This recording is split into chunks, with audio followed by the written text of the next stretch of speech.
ሰላም የዩቲዩብ ቤተሰቦች እንዴት ናችሁ? ሰላም ናችሁ ወይ? 3 እንቁላል እንደዚህ እቃ ላይ አደርጋለሁኝ። ዛሬ በጣም ቀላልና ቆንጆ የሆነ ነገር አብረን እንሰራለን። እስከ መጨረሻው አብራችሁኝ ሁኑ። ስኳር አላበዛም፣ በጣም ትንሽ ስኳር ነው የምጠቀመው። ብራውን ሹገር ነው የተጠቀምኩትኝ። እሱን እንደዚህ አንድ ላይ አድርጌ ትንሽ ነው የማቀላቅለው። ብዙ መምታት አይጠበቅብንም።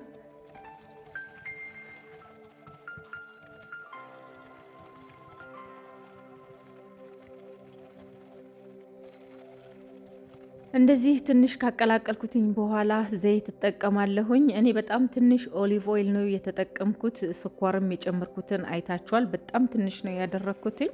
እሱንም እንደዚህ ትንሽ አብሬ መታዋለሁ።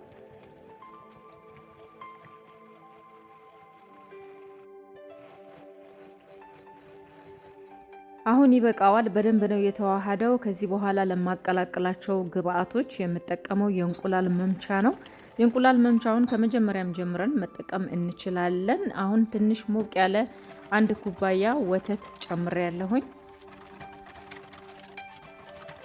ወተቱን እንደዚህ በደንብ ካቀላቀልኩኝ በኋላ የምጠቀማቸው ዱቄቶች አሉኝ። በመጀመሪያ የምጠቀመው የኦትስ ዱቄት ነው። የኦትስ ዱቄት ቤት ውስጥ በቡና መፍጫም ፈጭተን ማዘጋጀት እንችላለን። እኔ ዛሬ በጣም ቆንጆ የሆነ ደረቅ ያለ ኬክ ነገር ነው መስራት የፈለኩት። ትንሽ የፓንኬክ ዱቄት ነው ያደረኩትኝ። ከዚህ በመቀጠል ደግሞ የአልመንድ ዱቄት እንዲሁም ኮኮናት አድርግበታለሁ። እንዴት አሪፍ እና ቆንጆ የሆነ እንደሆነ መጨረሻ ላይ እናየዋለን። የአልመንዱ ዱቄት ይሄ ነው።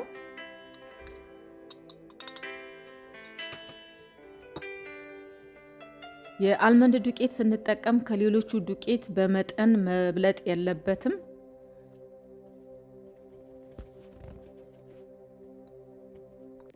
ዱቄቶችን እንደዚህ በደንብ ካዋሃድኩኝ በኋላ ኮኮናት አደርግበታለሁ።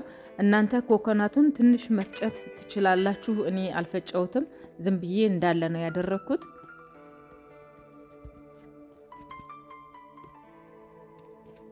ሁሉንም እንደዚህ በደንብ አድርገን እናዋህዳለን። ትንሽ የቀረኝ የኦትስ ዱቄትና ኮኮናት ነበር ጨምሬዋለሁ። ሊጡ በጣም መቅጠን የለበትም። ልክ እንደ ዳቦ እንደምንጋግር አይነት ነው መሆን ያለበት። እንደዛ ካልሆነ አልመንዱ ስለሚቀልጥ ቆንጆ ሆኖ አይወጣልንም። ሊጡን እንደዚህ ቆንጆ አድርገን ካዘጋጀን በኋላ የብርቱካን ልጣጭ ደረቁን ፈጭቼ አድርግበታለሁ። እኔ ተጠቀምኩት የሎሚና የብርቱካን ልጣጭ ደርቆ የተፈጨ ፓውደሩን ነው። እሱንም በቤት ውስጥ ነው ያዘጋጀሁትኝ። በቤት ውስጥ ሎሚ፣ ብርቱካን ስንጠቀም ልጠን አድርቀን መጠቀም እንችላለን። በጣም ትንሽ የቀረፋ ዱቄት አድርግ ያለሁኝ። የኦሬንጁን በዛ ያደረኩት ኬኩ ላይ የኦሬንጁ ፍሌቨር ሞር እንዲታወቅ ስለፈለኩኝ ነው። እናንተ ሲናመኑን በዛ ማድረግ ትችላላችሁ፣ የሲናመን ፍሌቨር የምትወዱ ከሆነ።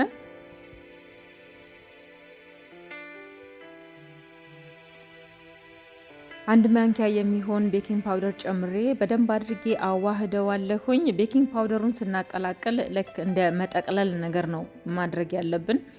እንደዚህ ማማሰል ሳይሆን መጠቅለል ነው ያለብን ሊጡን።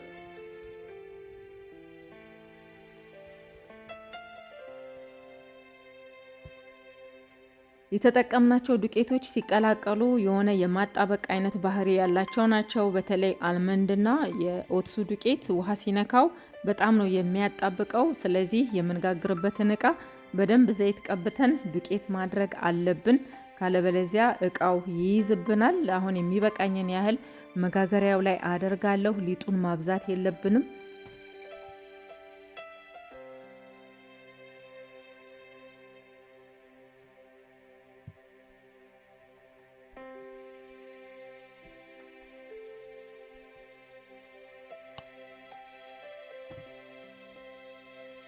እንደምትመለከቱት ሊጡ የሚያጣብቅ አይነት እንደሆነ ያስታውቃል። ከዚህ በላይ ሊጥ መጨመር አልፈልግም። የተረፈውን ሊጥ በሌላ በትንሽ እቃ አድርጎ መጋገር ነው የሚሻለው። ሁሉንም አንድ ላይ ካደረግነው ሁሉም ነው የሚበላሸው። ምክንያቱም በጣም ከፍ ስለማይል እዛው የሆነ ሊጥ ነው የሚሆነው። ስለዚህ ሊጡን አነሳ አነሳ አድርገን ነው እቃ ላይ አድርገን መጋገር ያለብን።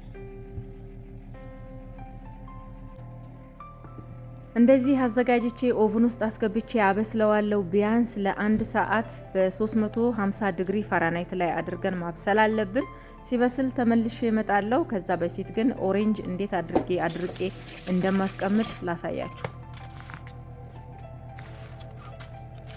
ሁሉ ጊዜ ብርቱካን፣ ሎሚ ቤት ውስጥ እንጠቀማለን። ግን ልጣጩን የምንፈልገው ከሆነ በስነ ስርዓት ልጠን ቤት ውስጥ አድርቀን ለዳቦ፣ ለኬክ፣ አንዳንድ ጊዜም ለቤት ሽታ ልንጠቀመው እንችላለን። ቤት ውስጥ በደንብ ነው የሚደርቀው። ፀሐይ ያለበት ቦታ ደግሞ ከሆነ ውጪ ላይ ማድረቅ እንችላለን። እኔ እንደዚህ አድርቄ ነው የምጠቀመው። እናንተ ተጠቅማችሁ የማታውቁ ከሆነ እንደዚህ እያዘጋጃችሁ ተጠቀሙ። ሁል ጊዜ ፍሬሽ የሆነ ሎሚ፣ ፍሬሽ የሆነ ኦሬንጅ ቤት ውስጥ ላናገኝ ስለምንችል ስንቸገር ይህንን አውጥተን መጠቀም እንችላለን። ምናልባት የሚጠቅማችሁ ሰዎች ካላችሁ ብዬ ነው።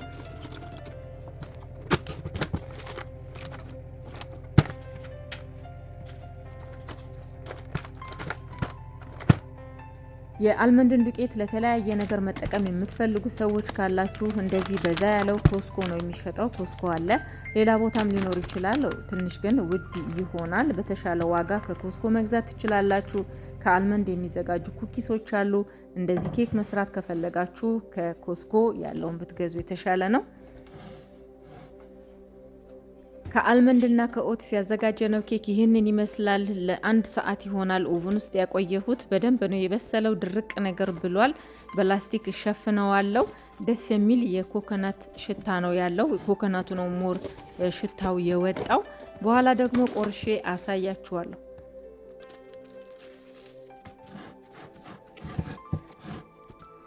ይህንን የምግብ ቻናል ለመጀመሪያ ጊዜ እየተመለከታችሁ ያላችሁ ሰዎች ካላችሁ ቻናሉን ሰብስክራይብ በማድረግ ቤተሰብ እንድትሆኑ እንጠይቃችኋለን። በጣም ጤናማ እና ቀላል የሆኑ ቤት ውስጥ የሚዘጋጁ ፈጣን ምግቦችን አሰራራቸውን ይዘንላችሁ እንመጣለን። ሰብስክራይብ አድርጉ።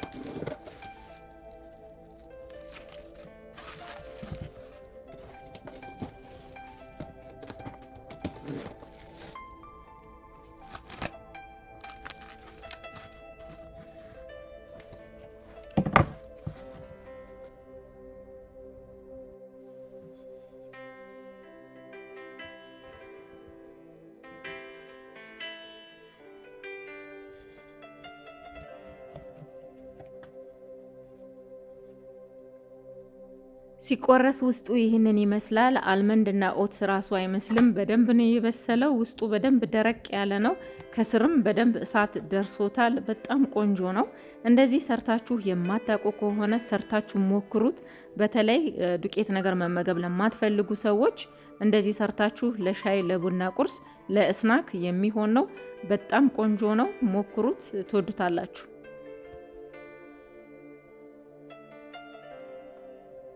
ለዛሬ ይዤላችሁ የመጣሁት የምግብ ዝግጅት ይህንን ይመስል ነበር። እስከ መጨረሻው አብራችሁኝ ስለነበራችሁ እጅግ አድርጌ አመሰግናለሁ። በሌላ በአዲስ በቀጣይ ቪዲዮ እንደገና እስከምንገናኝ እግዚአብሔር አምላክ በነገር ሁሉ ከሁላችሁም ጋር ይሁን። ሰላም ሆኑ። ባይ